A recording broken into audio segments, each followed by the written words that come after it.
Nous aurons besoin de prier continuellement que notre Dieu bien-aimé nous accorde ce désir spirituel que le psalmisme exprime ainsi. Souviens-toi de moi, ô Seigneur. Tu sais tout, ô Éternel, souviens-toi de moi. Ne m'oublie pas. Jérémie 15, 15.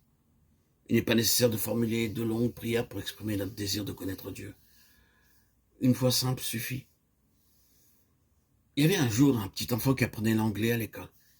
Il apprenait l'alphabet. Un jour, il pria en disant « Seigneur, ABCD ». Puis après un moment de silence, il pria de nouveau « EFGH, IJKL, MNOQ ».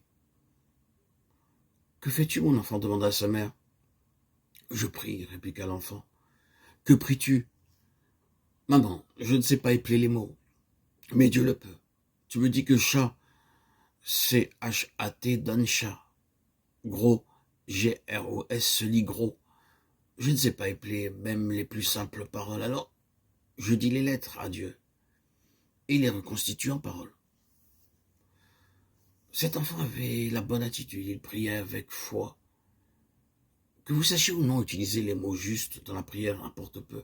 La question est la suivante. Priez-vous avec foi? Pouvez-vous dire en toute vérité, oui Seigneur, je crois que tu te souviendras de moi. Souviens-toi de moi, ô Seigneur, souviens-toi de moi. Ce ne sont que de simples paroles, mais elles viennent du cœur. N'en regardez pas à vous-même ou à votre condition, ni même à vos péchés et à vos faillites. Regardez à lui, votre Sauveur vivant et plein d'amour qui vous aime plus que quiconque, plus que votre père, votre mère, votre femme, votre frère, votre sœur, votre enfant ou un ami. Souviens-toi de moi selon ta miséricorde, à cause de ta bonté éternelle. Psaume 25, 7. Le psalmiste déclare dans le psaume 27, 10, car mon père et ma mère m'abandonnent, mais l'Éternel me recueillera. Il est fort possible que vienne un jour dans votre vie où votre père, votre mère, votre frère, votre sœur ou ceux que vous aimez se tournent contre vous. Beaucoup de pères et de mères se sont tournés contre leurs propres enfants. Mais Dieu affirme que malgré l'abandon dont vous serez l'objet de la part de vos parents, il ne fera jamais cela. Ne regardez pas à vous-même. Peu importe qui vous êtes ou la grandeur et la bonté de vos péchés, peu importe si vous avez failli envers Dieu depuis votre nouvelle naissance. Voulez-vous dire cela devant Dieu? Seigneur, souviens-toi de moi. À qui irai-je? Tout mon espoir est en toi, seul, ô Seigneur, souviens-toi de moi. Vous verrez que cette simple prière vous rapprochera de Dieu et Dieu s'approchera de vous. Considère encore ce même verset d'après le psaume 106, 4.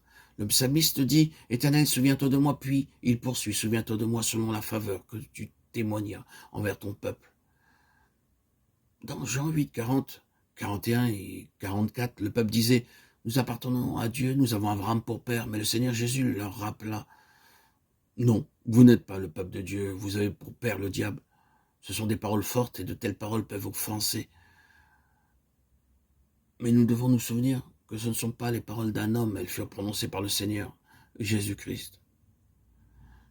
À quel groupe appartenez-vous? Je ne parle pas ici de votre nationalité, votre profession, votre richesse, votre connaissance biblique, votre nom, votre popularité.